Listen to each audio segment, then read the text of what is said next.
வணக்கம். பரபரப்பு மீடியா செய்திகளுக்காக நான் நிரோஷன்.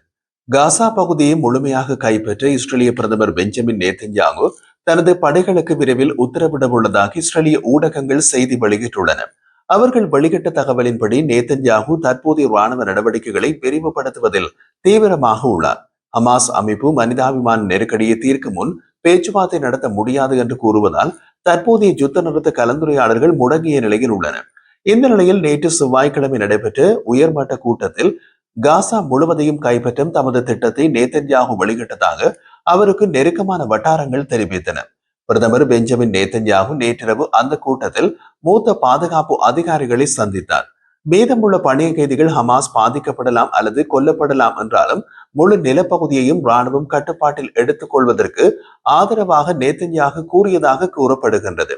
இஸ்ரேலிய படைகள் அந்த இடத்தை முழுமையாக ஆக்கிரமிக்கும் வாய்ப்பு குறித்து நேத்தன்யாகுவுக்கும் ஐடிஎஃப்பின் தலைமை தளபதி லெப்டினன்ட் ஜெனரல் இயல் ஜமீருக்கும் இடையே அதிகரித்து வரும் பதட்டங்கள் குறித்து பல தகவல்கள் இஸ்ரேலிய ஊடகங்களில் வந்த நிலையில் இந்த சந்திப்பு நடந்தது. கூட்டம் முடிந்தபின் பிரதமர் அலுவலகம் வெளியிட்ட ஒரு சுருக்கமான அறிக்கையில் நேத்தன்யாகு சுமார் 3 மணி நேரம் நீடித்து ஒரு வரையறுக்கப்பட்ட பாதுகாப்பு விவாதத்தை நடத்தியதாகவும் அதில் தலைமை தளபதி காசாவில் தாக்குதல்களை தொடர்வதற்கான விருப்பங்களை முன்வைத்ததாகவும் கூறினர். பாதுகாப்பு அமைச்சரவை எடுக்கும் எந்த ஒரு முடிவையும் செயல்படுத்த ஐடிஎஃப் தயாராக உள்ளது என்று அறிக்கையில் மேலும் தெரிவிக்கப்பட்டுள்ளது.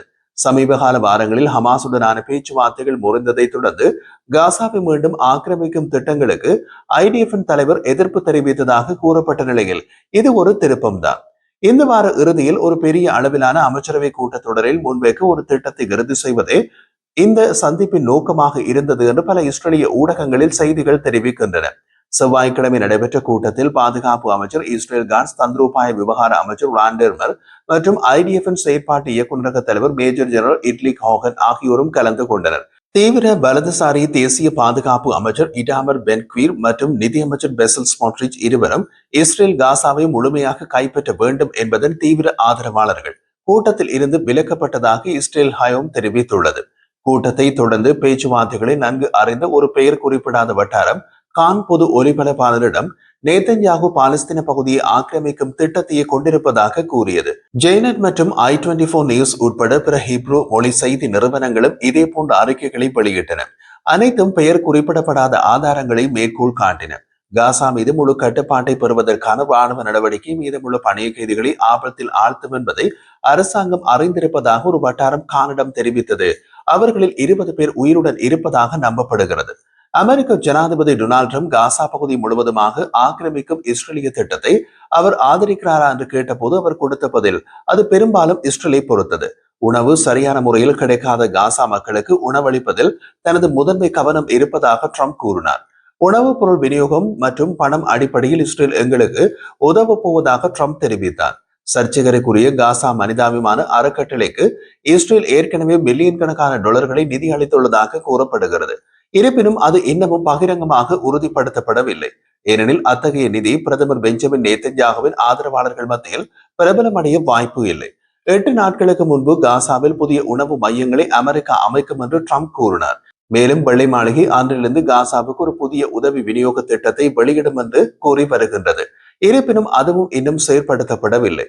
அரபு நாடுகளுக்கு பணம் மற்றும் சாத்தியமான விநியோகம் அடிப்படையில் எங்களுக்கு உதவ போகின்றன என்று ட்ரம்ப் செய்தியாளர்களிடம் கூறுகிறார். ஐக்கிய நாடுகள் சபை முழு காசா பகுதியையும் கட்டுப்படுத்த இஸ்ரேலின் ராணுவ நடவடிக்கைகளை விரிவுபடுத்துவதற்கான சாத்தியமான முடிவு குறித்த அறிக்கைகள் மிகவும் ஆபத்தானவை என்று கூறுகிறது. காசாவின் நிலைமை மற்றும் பணைய கைதிகள் குறித்து ஐநா பாதுகாப்பு கவுன்சிலின் கூட்டத்தில் ஐநா உதவி பொதுச் செயலாளர் மிரோஸ்லாவ் ஜென்கா கூறிய போது அத்தகைய நடவடிக்கை பேரழிவு விளைவுகளை ஏற்படுத்தும். மேலும் காசாவில் மீதமுள்ள பணைய கைதிகளின் உயிருக்கு ஆபத்தை ஏற்படுத்தும். சர்வதேச சட்டம் தெளிவாக உள்ளது. காசா எதிர்கால பாலஸ்தீன அரசின் ஒருங்கிணைந்த பகுதியாகும். தொடர்ந்து அப்படியே இருக்க வேண்டும் என்று அவர் மேலும் கூறினார்.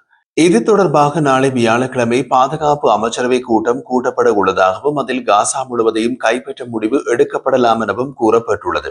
இது தொடர்பாக இஸ்ரேலின் வாய்நெட் ஊடகம் நேத்தன்யாகுவின் கூற்றை ஒரு இஸ்ரேலிய அதிகாரியை மேற்கோள் காட்டி வெளியிட்ட போது காசா பகுதியை முழுமையாக கைப்பற்ற நான் தீர்மானம் எடுத்து விட்டேன். அது மாறவே முடியாது. காசாவை முழுமையாக கைப்பற்றுவோம் என்று தெரிவித்ததாக கூறப்படுகிறது. இருப்பினும் இஸ்ரேலின் சில ராணுவ அதிகாரிகள் காசாவில் உள்ள பணிய கைதிகள் தங்கியிருக்கும் பகுதிகளுக்குள் தரையிலிருந்து முன்னேறுவது அது அவர்களது உயிருக்கு ஆபத்தை ஏற்படுத்தும் என்று எச்சரிக்கின்றனர். எனவே நிலைமையை கவனமாக அணுக வேண்டிய தேவை இருப்பதாக அவர்கள் கூறுகின்றனர். இஸ்ரேலிய பிரதமர் பெஞ்சமின் நேதன்யாகுவின் ராணுவ நடவடிக்கைகளை விரிவுபடுத்தி முழு காசா பகுதியையும் ஆக்கிரமிக்கும் திட்டங்களுக்கு உத்வேகம் அதிகரித்து வருகிறது. இஸ்ரேலிய பாதுகாப்பு அமைச்சர் இஸ்ரேல் காட்ஸ் மேலும் அரசாங்கம் எதை முடிவு செய்தாலும் அதை தொழில் ரீதியாக செயற்படுத்துவதாக உறுதியளிக்கிறார். எதிரியை தோற்கடிப்பது, நமது பணிய கைதிகளை விடுவிப்பது மற்றும் காசா மீண்டும் ஒருபோதும் இஸ்ரேலை அச்சுறுத்தாது என்பதை உறுதி செய்வது ஆகிய 3 போர் நோக்கங்களை எவ்வாறு அடைவது என்பது இஸ்ரேலிய பாதுகாப்பு படைகளுக்கு வழிகாட்ட நேதன்யாகு இந்த வாரம் தனது பாதுகாப்பு அமைச்சரவையை கூட்டுவார் என்று அவரது அலுவலகம் வெளியிட்ட அறிக்கையில் தெரிவித்துள்ளது. அது வியாழக்கிழமை நடைபெறும் என்றும் அந்த அறிக்கையில் குறிப்பிடவில்லை. ஹமாசுடன் போர் நிறுத்தத்தை எட்டுவதற்கான முயற்சிகள் முடிவுக்கு வந்துவிட்டதாகவோ அல்லது குறைந்தபட்சம் தீவிரமான ஒரு நிலையை எட்டியதாகவோ தெரிகிறது என்பதை இந்த நடவடிக்கைகள் சுட்டிக்காட்டுகின்றன. இந்த முடிவு தொடர்பாக ட்ரம்ப் நிர்வாகத்துடன் விவாதங்கள் நடந்து வருவதாக இஸ்ரேலிய அதிகாரி ஒருவர் தெரிவித்தார். ஹமாஸ் ஒரு ஒப்பந்தத்தில் ஆர்வம் காட்டவில்லை என்ற புரிதல் அதிகரித்து வருகிறது என்று பெயர் வெளியிட விரும்பாத நிலையில் பேசிய காசா குறித்த முக்கியமான முடிவெடுக்கும் விவரங்களை நன்கு அறிந்த அந்த அதிகாரி கூறினார். இஸ்ரேலிய திட்டங்கள் குறித்த கேள்விகளுக்கு வெள்ளை மாளிகை பதில் கொடுக்கவில்லை. பேச்சுவார்த்தைகள் குறித்து ஜனாதிபதி டொனால்டு டிரம்பின் சிறப்பு தூதர் ஸ்டீவ் விகாப் தற்காலிக போர் நிறுத்தம் மற்றும் காசாவில் ஹமாஸால் இனமும் தடுத்து வைக்கப்பட்டுள்ள 20 உயிருள்ள இஸ்ரேலிய பணிய கைதிகளில் பாதி பேரை விடுவிப்பதற்கான தனது திட்டம் பயனளிக்கவில்லை. நாங்கள் எல்லாவற்றையும் முயற்சித்தோம் என்று கூறினார். இரு தரப்பினரும் மேசையில் இருந்து அமெரிக்க திட்டத்தின் கூறுகளை நிராகரித்துள்ளனர். டிரம்பின் நிர்வாகத்தின் புதிய அணுகுமுறை என்ன, அல்லது நேதன்யாகுவின் புதிய ராணுவ திட்டங்களுடன் அது எந்த அளவுக்கு தொடர்புடையது என்பது பற்றிய விவரங்கள் தெளிவாக தெரியவில்லை. கிட்டத்தட்ட 2 வருட மோதல் தொடங்கியதிலிருந்து அமெரிக்காவுடன் சேர்ந்து இஸ்ரேலும் ஹமாஸுக்கும் இடையிலான பேச்சுவார்த்தைகளில் மத்தியஸ்தம் செய்து வரும் கத்தார் மற்றும் எகிப்தில் உள்ள அதிகாரிகள் எந்த ஒரு புதிய அமெரிக்க போர் நிறுத்த ஒப்பந்தம் பற்றியும் தங்களுக்கு தெரியாது என்று கூறினார்கள். தற்போதுள்ள சூழ்நிலையில் போரை தொடர்வதை தவிர வேறு தீர்வு எதுவும் இருப்பதாக தெரியவில்லை. நேதன்யாகுவின் அரசாங்கத்தின் வலதுசாரி உறுப்பினர்கள் நீண்ட காலமாக காசாவை முழுமையாக கைப்பற்றுவதை ஆதரித்து வந்தார்கள். இஸ்ரேல் காசாவை நிர்வகிக்கும் யோசனை முன்பே நேதன்யாகுவால் நிராகரிக்கப்பட்டது. அப்படியானால் இப்போது காசா முழுவதையும் கைப்பற்றிய பின் இஸ்ரேலின் அடுத்த திட்டம் என்பது விளக்கப்படவில்லை. 141 சதுர மைல்கள் அடர்த்தியான மக்கள் தொகை கொண்ட காசாவின் 75% அதிகமான பகுதியை ஏற்கனவே கட்டுப்பாட்டில் வைத்திருப்பதாக IDF கூறுகிறது. காசாவின் 12% மட்டுமே இஸ்ரேலிய ராணுவமயமாக்கப்பட்ட மண்டலத்திற்கு வெளியே அல்லது IDF-இன் வெளியேற்ற உத்தரவுகளால் பாதிக்கப்படாத பகுதிகளுக்கு வெளியே உள்ளது என்று ஐக்கிய நாடுகள் சபை கூறியுள்ளது. காசாவின் 2.2 மில்லியன் மக்களில் பெரும்பாலானோர் இப்போது காசாவின் தெற்கு பகுதியில் உள்ள கூடார முகாம்களில் வசிக்கின்றனர். இஸ்ரேலிய உளவுத்துறை பணைய கைதிகள் தடுத்து வைக்கப்பட்டுள்ளதாக குறிப்பிடும் இடங்களில் IDF பெரும்பாலும் செயற்படுவதை தவிர்த்து வருகிறது. பணைய கைதிகள் குடும்பங்களுக்கும் பல இஸ்ரேலிய பாதுகாப்பு அதிகாரிகளும் நீண்ட காலமாக பேச்சுவார்த்தை மூலம் ஒப்பந்தம் செய்வதுதான் பெரும்பாலான கைதிகளை வீட்டுக்கு கொண்டு வருவதற்கான ஒரே வழி என்று கூறி வருகின்றனர். நேதன்யாகு காசா பகுதியை ஆக்கிரமிக்க முடிவு செய்துள்ளார். அதாவது பணைய கைதிகள் தடுத்து வைக்கப்பட்டுள்ள பகுதிகளிலும் ராணுவ நடவடிக்கைகள் நடைபெறும் என்று பிரதமரின் முடிவுகளை நன்கு அறிந்த ஒருவர் பெயர் வெளியிடாத நிலையில் பேசினார். சிறையிலிருந்து விடுவிக்கப்பட்ட பணைய கைதிகள் இஸ்ரேலிய செய்தி ஊடகங்களுக்கு அளித்த பேட்டிகளில் தாங்கள் பணைய கைதிகளாக இருந்த போது இஸ்ரேலிய துருப்புகள் நெருங்கி வருவதாக தெரிந்தால் அவர்களை கொல்ல உத்தரவிடப்பட்டதாக கூறியுள்ளனர். இப்படியான சூழ்நிலையில் நேதன்யாகுவுக்கு உள்ள 2 தேர்வுகளில் ஒன்று ராணுவ வெற்றி. இந்த தேர்வின் ஆதரவாளர்கள் இஸ்ரேலிய அரசாங்கத்திற்குள் உள்ளவர்கள் உட்பட காசாவுக்குள் ஹமாஸின் தலைவர்கள் ஒரு ஒப்பந்தத்தை ஒருபோதும் ஏற்றுக்கொள்ள மாட்டார்கள் என்று கூறுகின்றனர். எனவே காசாவுக்குள் எஞ்சியிருக்கும் சில ஹமாஸ் தலைவர்களை கண்டுபிடித்து அகற்றுவது உட்பட இஸ்ரேல் தனது ராணுவ தாக்குதலை மேலும் தீவிரப்படுத்துவதை தவிர வேறு வழி இல்லை என்கிறார்கள். காசாவில் ஹமாஸின் கட்டுப்பாடு உடைந்துவிடும்.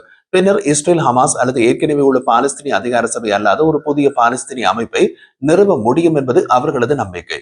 இஸ்ரேல் மே மாதத்திலிருந்து இதை ஒரு அளவுக்கு செய்து வருகிறது. காசாவில் 5 படைப்பிரிவுகளுடன் அதன் ராணுவ தாக்குதலை தீவிரப்படுத்துகிறது. கிதியோனின் தேர்கள் என்று அழைக்கப்படும் இந்த நடவடிக்கை அந்த நேரத்தில் காசாவில் ஹமாஸின் தலைவர் முகமது சின்வாரை கொல்லவும் காசாவில் 70% பகுதியை கைப்பற்றவும் உதவியது. ஆனால் இஸ்ரேல் 40க்கும் மேற்பட்ட துருப்புக்களை இழந்தது பொதுமக்களை துயரகரமாக கொன்றது. மேலும் அடிப்படையில் சமன்பாட்டை மாற்றவோ அல்லது ஒரு ஒப்பந்தத்திற்கு வழிவகுக்கவோ இல்லை. அதே நேரத்தில் இஸ்ரேலுக்கு சர்வதேச ஆதரவு அதன் அதல பாதாளத்தை அடையும் நிலையில் இப்போது போரை மேலும் தீவிரப்படுத்துவது எந்த ஒரு சாத்தியமான ராணுவ ஆதாயத்தையும் விட மிக அதிகமான ராஜதந்திர அபாயங்களை வைத்திருக்கிறது. அது நேதன்யாகுவுக்கு உள்ள ஒரு தேர்வு. அவருக்குள்ள 2வது தேர்வு ஒருதலைப்பட்ச மனிதாபிமான இடைநிறுத்தம். காசாவில் மனிதாபிமான நிலையை தணிக்க இஸ்ரேல் முக்கிய போர் நடவடிக்கையில் 30 நாள் இடைநிறுத்தத்தை அறிவிப்பதை ஒரு சாத்தியமான நடவடிக்கையாக காணலாம். ஆனால் இஸ்ரேல் தனது படைகளை தற்போது நிலைகளில் இருந்து திரும்ப பெறாது. மேலும் இஸ்ரேலிய ராணுவ நிலைகள் தாக்கப்பட்டால் தற்காப்புக்காக பதிலடி கொடுக்கும் உரிமையை தக்க வைத்துக் கொள்ளும். இது உடனடியாக சர்வதேச அழுத்தங்களை குறைக்கும். இஸ்ரேலிய ராணுவ படைகளை ஓய்வெடுக்கவும் மீண்டும் போருக்கு திரும்பவும் அனுமதிக்கும். அதே நேரத்தில் இதில் உள்ள மற்றொரு உண்மை, இது ஹமாஸையும் ஓய்வெடுக்கவும் மீண்டும் போரை தொடங்கவும் அனுமதிக்கும். ஆனால் ஒருதலைப்பட்ச போர் நிறுத்தம் செய்யப்பட்ட 30 நாட்களில் மனிதாபிமான உதவுகளை அனுமதிப்பதன் மூலம் இஸ்ரேல் ராஜதந்திர ரீதியாக பயனடையக்கூடும். சமீபகால நாட்களில் ஹமாஸ் வெளியிட்ட கொடூரமான படங்கள் காரணமாக இந்த இடைநிறுத்தத்திற்கான ஒரு நிபந்தனையாக சர்வதேச செஞ்சிலுவை சங்கம் பணைய கைதிகளை அணுக வேண்டும் என்று இஸ்ரேல் கோரக்கூடும்.